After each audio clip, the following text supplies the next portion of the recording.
नाज़रीन, रुपया पैसा में आपको खुश आमदीद कहते हैं। मैं हूं अली नासिर। अब आपके सामने एक बहुत ही संजीदा और संगीन नौइयत का मसला रखना चाहता हूं। कभी भी मईशत को आइसोलेशन में नहीं देखा जा सकता। बैनुल-अक़वामी हालात व मामलात बहुत ही ज़्यादा अहम और अहमियत तलब होते हैं। दुनिया भर में इस वक्त माशी बहरान की सी कैफियत है।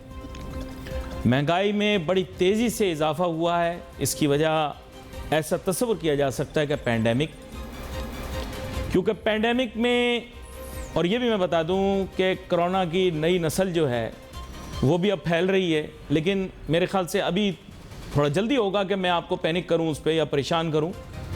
ताहम पैंडेमिक की जो सिचुएशन रही, इसकी वजह से वर्ल्ड इकोनॉमिक स्लो डाउन का शिकार हो गया। बहुत सारी सनतें, शोबा तिजारत और बहुत सारे ऐसे शोबाजात हैं जो बहुत ज़्यादा, मैं ये कहूँगा कि परेशान कुन रहा। और उसकी वजह से क्या हुआ कि मुल्क की मईशत जो थी वो एक तरह से आप समझें कि दबाव का शिकार रही, और बैनुल-अक़वामी मईशत भी दबाव का शिकार रही। अब जब ये शिकंजों से निकली है, पैंडेमिक के शिकंजों से निकल आई, तो अब उसके बाद मईशत का पहिया किसी तरह तो चलना है। और जिन सनतों ने और तिजारती शोबे ने जो बोझ बर्दाश्त किया, अब उन्होंने अपने पैसे भी तो रिकवर करने। इसी वजह से आप देखें कि एयर टिकटों की कीमतें बढ़ गईं, बहुत सारी और चीज़ें हैं जिनकी कीमतें बढ़ गईं, अशिया खुर्दनोश की कीमतें बढ़ गईं, कमोडिटी मार्केट जो पहले दबाव का शिकार थी, तेल जिसकी कीमत मनफी की तरफ चली गई थी, अब उसकी कीमत में इजाफा भी हुआ। एक वक्त पे और भी ज़्यादा हो गया था, लेकिन अब काबू में आ गया किसी हद तक, मैं कहूँगा ज़्यादा नहीं, किसी हद तक। अब हमें इन चीज़ों को ज़रा बारीकी से देखना होगा। मईशत पाकिस्तान की ये छोटी सी मईशत है, आबादी हमारी बहुत ज़्यादा, मईशत हमारी बहुत छोटी है। अगर हमारी मईशत को या इसको कंपेयर किया जाए बैनुल-अक़वामी मईशत से, या बैनुल-अक़वामी तौर पर जो मशहूर मईशतें हैं, तवाना मईशतें, तो पाकिस्तान का स्केल और साइज़ बहुत छोटा है। हमें उनको भी देखना है। उनको देखेंगे, हमारी मईशत के राज हमें पता लगेंगे। देखें, एक्सपोर्ट के ऊपर खुश होने वाले हम वक्ती तौर पर ही खुशी मना सकते हैं। आगे जाकर एक्सपोर्ट का शोबा मुतासिर हो सकता है अगर बैनुल-अक़वामी सतह के ऊपर बुरहानी कैफियत आ जाती है, रिसेशन आ जाता है, स्लो डाउन हो जाता है। ठीक है, ये फैक्ट आपके सामने बयान कर रहा हूँ, अपनी तरफ से कोई कहानियाँ नहीं बना। अब बात यह है कि वहाँ पर पाकिस्तानी भी आबाद हैं जो रेमिटेंस भेजते हैं। जैसे आपको पहले पता है कि दुनिया जब माशी बहरान का शिकार हुई तो रेमिटेंसेस मुतासिर हुई, इसी तरह जो है रेमिटेंस जो है वो मुतासिर हो सकती है, एक्सपोर्ट्स मुतासिर हो सकती है, जो ऑलरेडी पाकिस्तान की मईशत दबाव में और मज़ीद दबाव में जा सकती है। अब इससे निकलना कैसे? यकीन करें, सर्दी का मौसम हो तो वो शख्स फिर भी पुरसुकून रहता है जिसके पास घर में गरमाइश और तपिश का इंतज़ाम हो, तो जनाब वो फिर घर में सुकून से बैठता है, कंबल ले लेता है, स्वेटर पहन लेता है, चादर ओढ़ लेता है, मफलर बांध लेता है, टोपी पहन लेता है। लेकिन पाकिस्तान की मईशत खुद को बचाने के लिए तन पे बड़े बारीक कपड़े पहने बैठी। उनमें भी जगह जगह पैबंद लगे हुए हैं, और इसको वक्त के साथ साथ अपनों ने ही छलनी भी कर दिया है।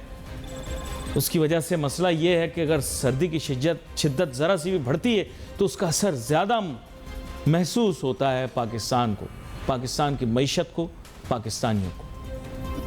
हमने कभी इस तर्ज पे सोचा इस वजह से नहीं, क्योंकि नाजरीन, हमने कभी इंटरनेशनल लेवल पर कभी थिंकिंग ही नहीं लाई। बचपन से हमारी तरबियत इस तरह की बकवास पर होती है कि दुनिया बुरी है, दुनिया बहुत गंदी है, हम दुनिया का सबसे बेहतरीन मुल्क हैं, हम दुनिया के सबसे अच्छे लोग हैं, हमारे बाहर ना अखलाकियात है, हमारे मुल्क के बाहर ना कोई मयार है, हमारे मुल्क के बाहर रहने वाले लोग ना उनका कोई निज़ाम है, सिर्फ हम सबसे अच्छे हैं, नाउज़ुबिल्लाह, हम दुनिया की अजीम तरीन कौम है। कान मैंने पकड़ा हुआ है, नाउज़ुबिल्लाह। इस तरह की नॉनसेंस जो हमें बचपन से पढ़ाई जाती है, और इस नॉनसेंस को रीइंफोर्स करते हैं हमारे सियासतदान, ताकि हम उनकी देव मलाई और झूठी कहानियों पर यकीन करना शुरू कर दें। हम बैनुल-अक़वामी मईशत से लाताल्लुक़ हो जाते हैं। वहाँ पर पेश आने वाले वाक़यात को हम समझते हैं हमारे मुल्क पर असरअंदाज नहीं होंगे। आज आप देखिए, जो मुल्क की मईशत का बेड़ा गर्क हुआ है नाज़रीन, ये एक दिन में नहीं हुआ। इस बेड़ा गर्क होने में, मैं आपको बताऊँ, इस मईशत का बेड़ा गर्क होने में तकरीबन 12 से 15 साल लगे। इस मईशत को जिस नहज पर हमने पहुँचाया, क्योंकि हमें झूठी कहानियाँ पढ़ने सुनने का शौक़ है और हम एहसास कमतरी का शिकार हैं, तो फेसबुक के ऊपर, ट्विटर के ऊपर और दीगर जगहों पर नॉनसेंस और जिसे आप कह सकते हैं कि इंतहाई सतही किस्म की गुफ्तगू की गई। ये कहा गया कि 2050 में हम पता नहीं दुनिया की तरक्की याफ्ता मईशतों में हमारा नाम आ जाएगा। फिर एक और नई कहानी शुरू की गई कि पाकिस्तान जो है वो तरक्की याफ्ता ममालिक की फ़हरिस्त में बस आने ही वाला है। फिर यह कहा गया कि सनती और तिजारती लिहाज से दिन दुगनी रात चौगनी तरक्की कर रहा है। माजी की PTI की हुकूमत में सोशल मीडिया का इस्तेमाल करके ये तासुर देने की कोशिश की गई कि मईशत बहुत ज़्यादा बेहतर हो गई है। उससे माजी की हुकूमत नून लीग की थी, उसमें भी यही तासुर देने की कोशिश की गई कि मुल्क की मईशत जो है दिन दुगनी रात चौगनी तरक्की कर रही है। उससे पहले जरदारी साहब खैर ज़्यादा ज़ोर नहीं देते माशी मामलात के ऊपर, वो सियासी मामलात पर ज़ोर देते हैं। उन्होंने सियासी तौर पर मुल्क को 5 साल बड़े सुकून से चला लिया, कभी पहाड़ों से दूर रह के, कभी समुंदर से दूर रह के, लेकिन अपना काम उन्होंने चला लिया। ताम मईशत उस वक्त ज़बूहाली का शिकार थी, महंगाई की सतह बहुत ज़्यादा बढ़ चुकी थी और इससे पहले भी मुशर्रफ दौर में भी 2 टके का काम मईशत पर नहीं हुआ। सिर्फ यह कि हमने बंदे लिए और नोटू पकड़े और हमने अफ़गानिस्तान के ख़राब होते हालात का भरपूर फ़ायदा उठाया, जिसमें मुशर्रफ साहब ने मामला फ़हमी का इस्तेमाल करते हुए अपनी कौम के लिए भरपूर काम किया और अपने कौम के मुफादात का भरपूर तहफ़्फ़ुज़ किया। नाज़रीन, इशारा आप समझ जाएं, हम वो हैं जो वबांगे दहल ये तस्लीम करते हैं कि हमें खुद हैं, खुद गर्ज़ हैं, लालची हैं, इंसान के ऐब और बुराइयां बताते हैं और फिर दूसरी तरफ पाकिस्तान के झंडे कभी सीने पे ठोक देते हैं, कभी झंडे गाड़ियों पर लहराते फिरते हैं, कभी बोनट पर चिपका देते हैं, कभी घरों पर लगा देते हैं और फिर आकर आवाम में कहते हैं कि हम तो खुद गर्ज़ हैं, इंसान तो खुद गर्ज़ है, इंसान तो सेल्फिश है। तो क्या हुआ, हमने कनाडा, बरतानिया और अमेरिका की शरीयत ले ली, हम तो खुद गर्ज़ हैं, इंसान खुद गर्ज़ है। शर्म मगर तुम्हें नहीं आती। अब मैं अपने मेहमान का तारुफ कराता चलूँ। जनाब एहसन मेहनती साहब मारूफ इक़्तिसादी तज्ज़ियाकार हैं, बहुत से शोबों पर बड़ी गहरी निगाह रखते हैं और पाकिस्तान की मईशत के ऊपर बड़ी ग्रिप है इनकी। वेलकम करता हूँ आपको शो में जनाब एहसन मेहनती साहब। Thank you. एहसन मेहनती साहब, अब मसला कुछ इस नौइयत का है कि पहले ही मईशत इतना दबाव का शिकार और बैनुल-अक़वामी सतह के ऊपर अब ये ख़बरें गर्म हो चुकी हैं कि अगला रिसेशन आने वाला है। तो पाकिस्तान तो बेचारा पहले बग़ैर कंबल के, बग़ैर चादर के, बग़ैर स्वेटर के इस माशी बहरान की सर्दी को बर्दाश्त कर रहा था। अब आपने कह दिया साहब कि और ज़्यादा बहरान बढ़ जाएगा, तो पाकिस्तान कैसे फेयर करेगा, कैसे गुजारा करेगा इस बैनुल-अक़वामी रिसेशन की सूरत हाल में? जी देखें, बिल्कुल यू आर राइट कि ये जो दुनिया भर का रिसेशन है, ये जो आने की वजह है वो हमने देखा कि जो इतनी ज़्यादा प्रिंट भी है करेंसी US डॉलर की, उसके बाद हमने देखा कि ये जो डेटा है US का इकोनॉमिक डेटा वो वीक हो गया। उसके बाद एक पोटेंशियल जो GDP होता है वो अचीव होता है और ज़ाहिर उसके बाद रिसेशन जब आता है तो उसमें हम देखते हैं कि इस वक्त इंटरनेशनल बाजार में इन्फ्लेशन का भी नंबर्स बढ़ गए। इन्फ्लेशन बढ़ गए हैं तो इंटरेस्ट रेट बढ़ गए। अच्छा, जब इंटरेस्ट रेट्स वहाँ पर बढ़ते हैं तो पाकिस्तान की रेमिटेंसेस जो हम कहते हैं कि जो इसका एक रीज़न है वो ये है कि जो बाजार का जो रेट है, जो कर्व मार्केट का रेट है डॉलर का, वो ज़्यादा है। बट उसके साथ हमें ये भी देखना चाहिए कि दुनिया भर के इंटरेस्ट रेट्स अगर बढ़ते हैं तो उससे पाकिस्तान की रेमिटेंसेस पे भी रेमिटेंसेस पाकिस्तान की अगर हम देखें तो उसमें भी इसका इम्पैक्ट आया है। अगर हम देखें तो इस रिसेशन का जो है वो मार्केट्स अगर हम देखें, फॉरेन इन्वेस्टमेंट आती थी, पोर्टफोलियो इन्वेस्टमेंट पाकिस्तान मार्केट में, अब वो रुक नहीं कर रही, बिसाइड द फैक्ट कि हमारा जो फ्रंटियर मार्केट में उसमें वेट भी पड़ा है। तो यू आर राइट कि ये इस हिसाब से देखा जाए तो रिसेशन के जो इम्पैक्ट है इन्फ्लेशन की मद में, पाकिस्तान में इम्पोर्टेड इन्फ्लेशन आई है, यहाँ के भी इंटरेस्ट रेट्स बढ़े, तो इंटरेस्ट रेट्स यहाँ के अब 16% हो गए हैं और आगे JP Morgan एक्सपेक्ट कर रहा है कि 400 बेसिस पॉइंट से और ये इंटरेस्ट रेट्स बढ़ेंगे। पर चूंकि इन्फ्लेशन का भी डेटा आ गया है वो 24.5%, आई थिंक कि वो भी इंडिकेट कर रहा है कि इस वक्त जो पॉलिसी रेट का इजाफा पॉसिबली हम जनवरी के माह में देखेंगे, उसका जो है तमाम मुल्क को जो है वो पड़ेगा। ग्रोथ भी जो है उसके नंबर एक्सेसिव नहीं है। तो यू आर राइट कि उस हिसाब से देखा जाए तो दुनिया भर की रिसेशन का इम्पैक्ट पाकिस्तान मार्केट पे भी पड़ रहा है। अच्छा, मैं ये जानना चाहता हूँ एहसन मेहनती साहब, काफ़ी अरसे से कमोडिटी मार्केट जो है हमने उस पर डिस्कशन नहीं की और बहुत सारे लोग सोशल मीडिया पर पूछते रहते हैं कि साहब बताइए मुख्तलिफ कमोडिटीज़ का मुस्तकबिल अब कैसा लगता है।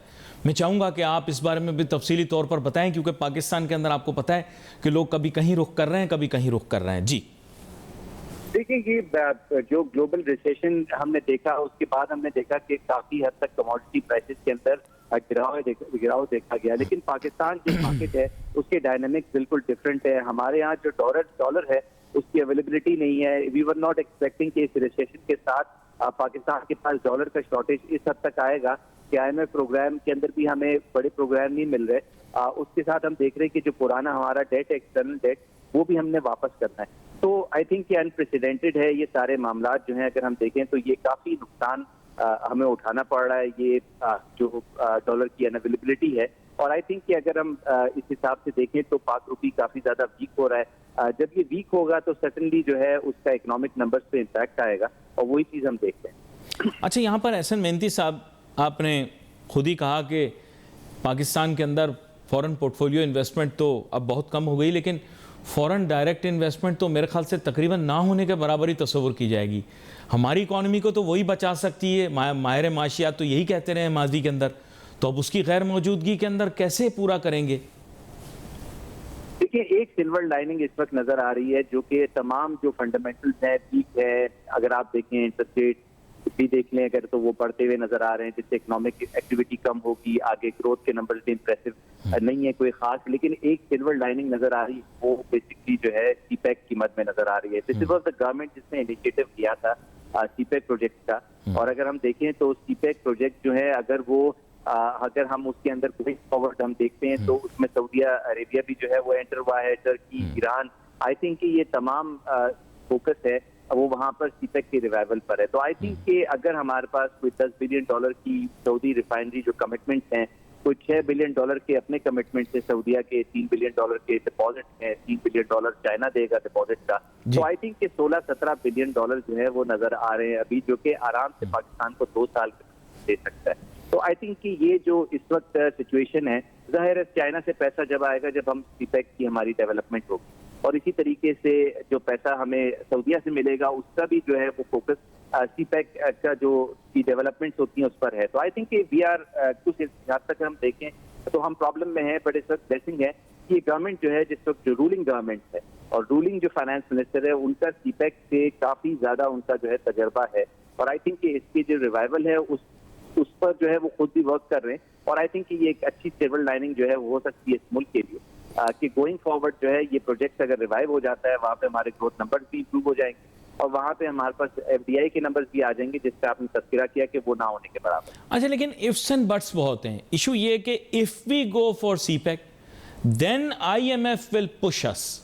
They will say that we will have to provide details in order to justify that CPEC will not burden our trade deficit and current account deficit. And apart from that, they'll also be looking at the budget deficit, that if it is not burdened by CPEC. तो ये ifs and buts हैं। बात आपने जो की, जाहिर बात है वो हमारे लिए एक बड़ा अच्छा साबित हो सकता है अगर ये आ जाए, लेकिन IMF ने पहले इसकी शराइत रखी है। और आपको पता है आजकल जितने मारूफ मईशत दान हैं उनका फैशन बन गया कि वो आकर टीवी पर ये कह रहे हैं कि we will have to listen to the IMF। मैंने देखा 2-3 लीडिंग जो पहले कहा करते थे कि जनाब IMF ऐसा वैसा, वो भी अब कह रहे नहीं है IMF की बात तो माननी पड़ेगी। तो आप बताएं, IMF की बात मानी तो सीपैक नहीं करेंगे, और सीपैक करा तो फिर IMF नाराज हो जाएगा। देखिए, वो आप बिल्कुल सही बात कह रहे हैं कि IMF जो है उसके क्वेश्चन मार्क्स होते हैं पर, बट चूंकि अगर हम कुछ कमिटमेंट, जिस तरह से उन्होंने कहा था कि हमें कमिटमेंट दिखाएं आप, और हमारे साथ फेयर डील जो आपकी हो रही है सीपैक के अंदर, उसको आप जो है वो उसको शेयर करें और उसकी असेसमेंट IMF करेगी। तो आई थिंक कि वो टर्म्स पे हमें देखना पड़ेगा कि वो टर्म्स जो है पैसे लाने के, यानी कि पैसे रिसीविंग के एंड पर हो, पैसे जो है देने की या इन्वेस्टमेंट की उसमें टर्म्स ज्यादा नहीं हो। तो आई थिंक कि हमें ऐसी डील करनी पड़ेगी, क्योंकि IMF प्रोग्राम में है तो जो मिनिस्ट्री है उसको भी पूरा अंदाजा है कि IMF जो है वो पैसे रिलीज नहीं करेगा अगर हमारे कमिटमेंट कोई ऐसे बढ़ गए। तो I think it's need of the time उसके जो टर्म्स एंड कंडीशंस हैं उसको हम रिविजिट करें और उसको फेवरेबल टर्म्स उसकी लेकर आएं। बट आपका कंसर्न वैलिड है कि IMF जो है it is always against CPEC as long as उसकी टर्म्स जो हैं वो पाकिस्तान से कुछ ऐसे कमिटमेंट्स मांग ले तो वो कमिटमेंट्स हम पूरे नहीं कर सके तो IMF उस हिसाब में तो जो है वो हमें नहीं अलाउ करेगा CPEC प्रोजेक्ट को।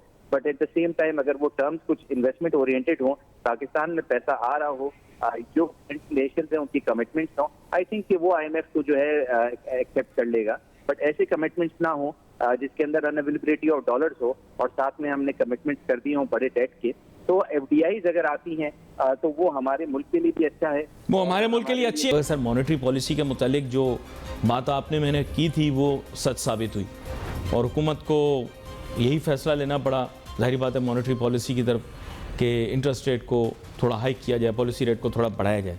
लेकिन इसके बावजूद लोग मॉनेटरी पॉलिसी पर बात नहीं कर रहे हैं। लोग डॉलर रेट पे तो बात कर रहे हैं पर कोई मॉनेटरी पॉलिसी पर बात करने के लिए तैयार नहीं। वो ताजिर सनतकार जो पहले बहुत ज़्यादा एहतजाज किया करते थे कि जनाब मॉनेटरी पॉलिसी में ये हो गया वो हो गया, उन्होंने एक दो दिन शोर मचाया फिर वो खामोश हो गए और ना कहीं और किसी और हल्के से आवाज़ आ रही है। तो क्या ऐसा तस्वुर किया जा सकता है कि मॉनेटरी पॉलिसी के अंदर आगे और जाके तब्दीलियां होंगी? देखिए, आगे जाकर हम देख सकते हैं कि जो पॉलिसी रेट है उसके अंदर इजाफा होगा और आई थिंक कि इसकी रीजन ये है कि इन्फ्लेशन का जो डेटा है वो काफी ज्यादा जो है वो तशवीशनाक हो गया है। 24% इन्फ्लेशन के साथ 25 नेगेटिव रियल इंटरेस्ट। सर, एक प्रेडिक्शन तो लगाएं, लोग आपकी बात बड़ी सुनते हैं, प्रेडिक्शन लगाएं कोई। तो बिल्कुल इसमें बहुत ज्यादा चांसेस हैं कि ये ग्रेजुअली 100-200 बेसिस पॉइंट से लेकर और फिर ये 300-400 बेसिस पॉइंट तक इजाफा हो सकता है। और अगर ऐसा होता है तो सर्टनली हमें देखना है कि इस पे मार्केट पे प्रेशर रहेगा ही, बट इसका ओवरऑल पूरा सेंटिमेंट है वो पाकिस्तान का जो बिजनेस एनवायरनमेंट है काफी ज्यादा उस पर रहेगा। तो आई थिंक कि इसकी जो रेजोल्यूशन है वो ये है, डॉलर को आप स्ट्रॉन्ग रखें। जिस तरह से ये डबल रेट चल रहा है इस वक्त, इंटर बैंक का एक अलग रेट चल रहा है और फिर हमने देखा कि बाजार का एक अलग रेट चल रहा है। तो एक तो ये तरीका है कि डॉलर को आप स्ट्रॉन्ग कर दें, इतना स्ट्रॉन्ग कर दें कि इन्फ्लेशन जो है वो पॉजिटिव आ जाए या इन्फ्लेशन पॉजिटिव डायरेक्शन में आ जाए। और फिर जाहिर है वो इम्प्रेसिव अगर इन्फ्लेशन कम नंबर हो जाते हैं तो पॉलिसी रेट बढ़ना जो है मुश्किल हो जाएगा। IMF प्रोग्राम में पॉलिसी रेट हमें बढ़ाना पड़ेगा, अगर वो बढ़ता है तो वो ठीक है। आई थिंक मैंने जिस तरह से आपको पहले इंडिकेट किया, CPEC जो है वो एक ऐसी सिल्वर लाइनिंग हो सकती है जो हमें FDI के नंबर्स भी देगा, डॉलर भी देगा। इसके अलावा अगर आप देखें तो सारी चीजें जो है वो हमें ग्रोथ पे भी इम्पैक्ट देख रहे हैं हम, इन्फ्लेशन पे भी, इंटरेस्ट रेट पे इम्पैक्ट, कैपिटल मार्केट पे इम्पैक्ट। हम इस चीज को डिनाई नहीं कर सकते कि हम इस वक्त ट्रबल में, बट जो ब्लेसिंग है हमारे पास वो CPEC प्रोजेक्ट है और ये गवर्नमेंट जो है ऐसे टर्म्स एंड कंडीशंस लेकर आ सकती है जिसमें FDI नंबर्स आए। FDI नंबर्स अगर आते हैं तो वो फिर हम देखेंगे कि उससे हम जो है वो डॉलर को भी स्ट्रॉन्ग भी तो स्ट्रॉन्ग देखेंगे। हम देखेंगे कि जो हमारे जो इस वक्त मसले मसाइल हैं IMF के साथ डील करना वो भी काफी ज्यादा। लेकिन शॉर्ट टर्म में हमें एक वैसे अजीब सा सवाल है लेकिन फिर भी आपसे पूछ लेता हूँ सर, शॉर्ट टर्म में हमें बेल आउट चाहिए। हमने देखा है चाइना कभी कभी अपने फ्रेंडली नेशंस को बेल आउट दे देता है, स्पेशली जो उनके बेल्ट एंड रोड प्रोजेक्ट का हिस्सा हो। तो we need bail out but China wants to मतलब may be pursue CPEC, but you see bail out amounts are for short term ना। तो why are we not getting any kind of bailout from China, whereas we have been talking about our friendship with China and all these things? थोड़ा bail out तो उसे करना चाहिए ना हमें।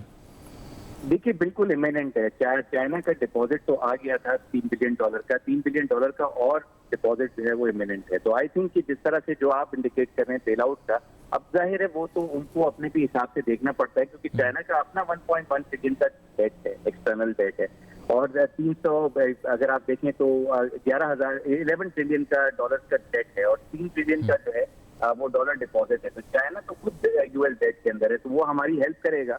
जाहिर है हमें नंबर्स उसके इसलिए हमारे लिए इजी होते हैं कि ये $3 बिलियन 3 ट्रिलियन में से निकालना बड़ा आसान है और उसका अपना भी तो 11 ट्रिलियन का डेट है। ये चीज हम नहीं देखते, तो ये भी हमें देखना पड़ेगा कि चाइना खुद भी दे सके। दूसरी बात यह है कि चाइना जो है उसको ऑलरेडी डिपॉजिट दे चुका है, ऑलरेडी कमिटमेंट भी कर चुका है। तो यू आर राइट कि बेल आउट होना चाहिए और बेल आउट हो भी रहा है, बट जाहिर है this will not be overnight, as they proceed. जो टर्म्स हैं CPEC की उसको इस तरह से मुस्तनद करना है कि जो FDI नंबर्स हैं वो आए, डेट हमारा नहीं बढ़े, IMF उन सबको एक्सेप्ट करे। तो आई थिंक ये सारी चीजें तो जो है हमें चैलेंज रहेगा कि उसको हमें इस तरह से डील पहले भी चूंकि आप बैनुल-अक़वामी रिसाले जरीदे इनका मुताला करते रहते हैं तो फिर ये हमारे लिए काफ़ी मुफीद और फ़ायदेमंद रहता है। पिछली दफ़ा भी आपसे एक स्ट्रेटेजिक डायमेंशन और डिफेंस सेपरेटर्स की बात की थी GCC को प्रोटेक्ट करने के लिए, और आप चूंकि उससे अवेयर थे इसलिए आपने उन्हें बता दिया। अब भी कुछ इस तरह की बात की जा रही है कि GCC कंट्रीज पाकिस्तान को हेल्प करने के लिए तैयार हैं, बट इन रिटर्न जो वो चीज़ मांग रहे हैं वो जाहिर बात है it's not something associated with business, they want the protection and the defence of the region. Do you think that if Pakistan provides that kind of facility in one form or the other, as we used to do in the past, a couple of decades ago, हम अगर वो बोरो कर देते हैं अपनी specialisation which is our defence apparatus, तो in return they are willing to pay us money, in fact a very huge sum of money. Do you think we can make this? Imminent है China की जो help है वो imminent है, और जी वही एक टेबल डाइनिंग है जिसमें हम देख रहे हैं कि रूपी के अंदर फ्री फॉल नहीं हुआ है, वरना इस वक्त जो कंडीशन है वो तो बिल्कुल आपके सामने है कि डेट पेमेंट है $120 बिलियन की अगले 3 साल की, डेट का इंटरेस्ट पेमेंट भी उसके साथ अगर आप ऐड कर लें तो ये जो है $150 बिलियन का कमिटमेंट है, और हमारे पास देने के लिए $5 बिलियन भी है। तो आई थिंक कि ये एक जो एक्सपेक्टेशन ही है जिसकी वजह से हम देख रहे हैं कि चाइना का जो है वो हमें सपोर्ट जो मिलने वाला है, जिसकी स्पेकुलेशन है, और उसी से बेल आउट जो एक्सपेक्ट कर रहे हैं कि अभी तक जो है बात बनी हुई है, वरना तो आप देखते कि ये काफी ज्यादा मामला डिफिकल्ट हो चुका होता और अच्छा खासा रन हो गया होता। बड़ा अहम नुक्ता है जिस पर हमारी गुफ्तगू हो रही थी। अब थोड़ा डायमेंशन चेंज करते हैं, बात यही करते हैं कि अगर बैनुल-अक़वामी मईशत, बैनुल-अक़वामी हालात ही तय करेंगे कि पाकिस्तान का माशी मुस्तकबिल क्या है, तो भाई फिर आप तस्फिया कर लें उनके साथ, आप कॉम्प्रोमाइज़ कर लें उनके साथ। बात यह है कि अगर बैनुल-अक़वामी मईशत ने डिक्टाट देनी है कि पाकिस्तान के माशी मुस्तकबिल के अंदर हमें क्या क्या करने की ज़रूरत है, तो भाई फिर आप तस्फिया कर लें। लेकिन अगर आप तस्फिया करते हैं तो आपको याद रखना पड़ेगा कि उसके अंदर फिर एक पॉलिटिको और जियोग्राफिकल और स्ट्रेटेजिक डायमेक एंटर हो जाएगी, और वो बहुत ज़्यादा आपके लिए कंफ्यूजिंग रह सकती है, क्योंकि जाहिर बात है कोई भी अगर आपके मुल्क को बेल आउट देगा मुस्तकबिल में तो अपना इंटरेस्ट वॉच करेगा। अगर वो बेल आउट हमें वेस्ट से मिलता है तो वो अपना इंटरेस्ट वॉच करेंगे, वो कहेंगे साहब कि हम दे रहे हैं पाकिस्तान को पैसे, अब हमारे मुफादात का तहफ़्फ़ुज़ करो अपने खित्ते में और हमारी बातें भी मानो, ठीक है, जो बातें हम बताएंगे क्योंकि माननी पड़ेंगे। इन अदर वर्ड्स, अगर आप if you listen to the West, IMF आप पर हाथ हल्का रखेगा, लेकिन फिर डिक्टाट आपको भरपूर लेनी पड़ेगी, ठीक है, वो आपको लेनी पड़ेगी, ठीक है। वो पॉलिटिकल रीजंस हो सकते हैं, उसके ज्योग्राफिकल रीजंस हो सकते हैं, जैसे मैंने कहा स्ट्रेटेजिक रीजंस हो सकते हैं। अगर आप चाइना से बेल आउट लेते हो तो भी आपको प्रॉब्लम है, फिर आपको आज नहीं तो कल चाइना की भी डिक्टाट लेनी पड़ेगी। चाइना को अपना काम निकलवाने का तरीका आता है। देखो, ये CPEC आपने जैसे बनाया है, इसी तरह का मंसूबा उन्होंने श्रीलंका में बनाया है। श्रीलंका की मईशत तबाह हो गई और ना उनको फ़ायदा हुआ ना श्रीलंका को फ़ायदा हुआ। गड़बड़ है, कुछ समझ नहीं आई बात, ज़रा गौर करना है इस चीज़ पर। जिस तरह आपके मुल्क के अंदर CPEC मंसूबा है, जिसके ऊपर आपको पता है 24 घंटे डिस्को डांस होता है, इतना अंजुमन ने डांस नहीं किया जितना फिल्मों के अंदर, जितना हमने CPEC पे कर लिया। लेकिन CPEC जैसा ही मंसूबा श्रीलंका में भी लगाया गया। श्रीलंका पहले दहशतगर्दी के उस बवाल से निकला चाइना की मदद से। आप पता होगा पहले तमिल टाइगर LTT बहुत एक्टिव होते थे वहाँ पर, श्रीलंका की मईशत आगे बढ़ ही नहीं पाती थी, हर वक्त तमिल टाइगर के साथ उनकी मतभेड़ चलती रहती थी। फिर इस मसले को कोई तकरीबन आज से, जहाँ तक मुझे याद पड़ता है, गलत भी हो सकता हूँ, 13 साल पहले मसले को हल कर दिया, क्या जंगी तरीके से या फौजी तरीके से। फिर उसके बाद चाइना ने अपने इंटरेस्ट शो किए और CPEC जैसा मंसूबा श्रीलंका के अंदर शुरू किया। बस ये कि वो मैरीटाइम रूट है, क्योंकि श्रीलंका तो एक जजीरा नुमा है, और उसके अंदर उन्होंने मुख्तलिफ डेवलपमेंट प्रोजेक्ट बनाए जिनकी ज़रूरत भी नहीं थी शायद श्रीलंका को, लेकिन उन्होंने बना के दे दिया, जिसके अंदर हम्बनटोटा का मंसूबा जो है बहुत ही अहम है। तो हम्बनटोटा के अंदर उन्होंने बहुत पैसा लगाया और जगह पर लगाया, बहुत जगह उन्होंने रिजिपास के क्या उनके सदर का नाम है, उस नाम का एयरपोर्ट भी बना दिया। नाम होते हैं ना, जैसे हम लोगों के नाम होते हैं, थोड़े उनके लिए फ़र्क है तो थोड़ा हमारे लिए फ़र्क है उनका नाम। तो ये सारा जो $1 अरब उन्होंने लगा दिया श्रीलंका में, लेकिन श्रीलंका की मईशत हो गई ठप, टैकअप। इसी तरह आपके मुल्क के अंदर सीपेक लगाया, आपने नाच गाना किया, शोर मचाया, बोला हम ताकतवर हो जाएंगे, नौजुबिल्ला मुल्क की तकदीर बदल जाएगी, शोर शराबा किया, लेकिन सीपेक के बाद मुल्क की मईशत हो गई ठप। नहीं, समझिए ना आप बात को, ठप हो गई। अब ये बात गलत कह रहा हूं क्या? देखें, इससे पहले चाइना ने कदम रखा श्रीलंका में और श्रीलंका को डब्बे में डब्बा, समझ गया आप। इसी तरह उन्होंने पाकिस्तान की मईशत में पांव रखा, बोला सीपेक का मंसूबा। आप डिफॉल्ट कैसे कर गए? आप मुझे बताएं, आपने तो शोर शराबा किया हुआ था कि 63 अरब डॉलर हमें मिल रहा है और हमें बेल आउट मिल रहा है और ये आ रही है, इन्वेस्टमेंट आ रही है, चाइना आ रहा है, यूं हो रहा है, आप मुझे बताएं कि अगर इतना सीपेक बड़ा मंसूबा था और मुल्क की तकदीर नाउजुबिल्ला, किस तरह की आप लोग अहमकाना बातें करते हैं। अल्लाह माफ़ करे आपको, अल्लाह आपको आखिरत में भी माफ़ करे, दुनिया में भी माफ़ करे। आपने कहा तकदीर बदल जाएगी, तो उसके बाद आप बताएं कि आज आप फिर डिफॉल्ट होने के दहाने पे कैसे खड़े हुए हो? अगर गवाह और दुनिया का अजीम तरीन बंदरगाह है नाउजुबिल्ला और गहरी तरीन है और ये है और वो है और फलां है और ढींग है, तो आप मुझे बताएं फिर आप आज खुलांच होने के दहाने पे क्यों खड़े हो? डब्बे में डब्बा, समझ गया आप। अब मेन प्रॉब्लम ये है कि आप समझ नहीं पा रहे हो कि जो भी आपको बेल आउट देगा, जो भी आपको बचाएगा, उसके अपने अज़ाइम और मुफादात हैं और वो अपने अज़ाइम और मुफादात को पहले रखेगा, आपको बाद में रखेगा। और यही है, अगर आप वेस्ट के पास जाते हैं तो भी यही होगा। अच्छा, चॉइस तो हो गई है क्योंकि चाइना और हमारा ताल्लुक तो लाजिम मलजूम वाला है, तो वो हमें थोड़े थोड़े देता रहेगा। जैसे चिड़िया कभी पाली आपने? चिड़िया पाली तो क्या करते हैं कि चिड़िया अगर भूखी होती है तो उसकी चोंच में थोड़ा थोड़ा दाना डालते रहे, थोड़ा थोड़ा पानी डालते रहे, किसी ना किसी तरीके से गुजारा करती रहती है। इसी तरह चाइना और हमारा रिश्ता भी इस चिड़िया की तरह है, थोड़ा थोड़ा दाना, थोड़ा थोड़ा पानी वो हमें डालते रहेंगे ताकि हम अपनी जगह एक रिश्ता कायम रखें किसी भी शक्ल या सूरत का। हमने ये तय कर लिया है कि हमारा ताल्लुक अब होगा वेस्ट के साथ। आपके कहने ना कहने से कोई फ़र्क नहीं पड़ता, ये फैसले जहाँ होते हैं वहाँ आप जानते हैं कि हो चुके हैं दुनियावी तौर पर। हम कोशिश करेंगे अफ़गानिस्तान के मामलात के अंदर अब हम घुसें, और चूँकि वहाँ से अब एक लहर आई है, जिस भी शक्ल की लहर है, आपके मुल्क के मामलात को डिस्टर्ब कर दिया उसने, और मुख्तलिफ़ शहरों के अंदर खैबर पख्तूनख्वा के और पाकिस्तान के अंदर आपने देखा होगा कि काउंटर टेररिज्म ऑपरेशंस भी हो रहे हैं। अब एम ये है कि ये सब चीज़ें वो भी देख रहे हैं।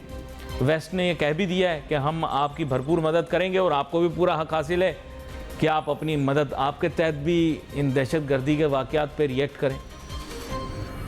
हमें मिलेगा पैसा, हम अपना थोड़ा थोड़ा पैसा जमा करते जाएंगे और मुल्क को किसी तरह या मुल्क की मईशत को रिवाइव कर लेंगे। लेकिन दोनों सूरतों में नाजरीन आप मत भूलें कि आपको डिक्टेशन लेनी पड़ेगी, डिक्टेशन लेनी पड़ेगी। ये ज़ुबानी कलामी गुलामी ना मंजूर। इससे पहले क्या था, कशकोल तोड़ देंगे। देखो, मैं किसी की सियासी बातों में नहीं आता, मैं रियलिस्टिक बात करता हूँ। इससे पहले एक नारा ये भी था, कशकोल तोड़ देंगे, टूट गई कशकोल, उससे बड़ी ले ली। और फिर किसी ने कहा, एक सियासी लीडर ने कह जी गुलामी ना मंजूर। आपकी ज़ुबान से कहने से फ़र्क थोड़ी पड़ेगा, आप तो माशी गुलाम हो। You are a economic slave whether you accept it और नॉट, क्योंकि आपके मुल्क के अंदर कोई सरप्लस नहीं, कोई चीज़ वाफिर मिकदार में मौजूद नहीं, एक्सपोर्ट आप कर नहीं सकते, सारा गुजारा इंपोर्ट पे करोगे और तवानाई आपके मुल्क में है नहीं। आप पूरा दिन शोर मचाते रहते हो कि हमारे पास वसाइल ही वसाइल, आपके पास वसाइल है ही नहीं।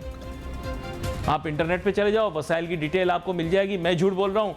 उनकी वेबसाइट पे चले जाओ, वेस्ट की नहीं मानते, चाइना वालों की वेबसाइट पे चले जाओ, जौन सी वेबसाइट पसंद है वहाँ पे चले जाओ, पता यही लगेगा पाकिस्तान के पास वसाइल नहीं है। मान लो मेरी बात, मान लो मेरी ये बात मान लो। और ये देखो, रियलिटी की समझ बूझ करके जो आगे चलता है वही कामयाब होता है। आप हकीकत पसंदाना सोच अपनाओ, आपके मुल्क की मईशत काफ़ी बेहतर हो जाएगी। नाज़रीन, यहाँ पर हमारे शो का वक्त ख़त्म हुआ चाहता है। We wait for your messages on Facebook. Ali Nasir हमारी टीम को इजाज़त दीजिए। अल्लाह हाफ़िज़।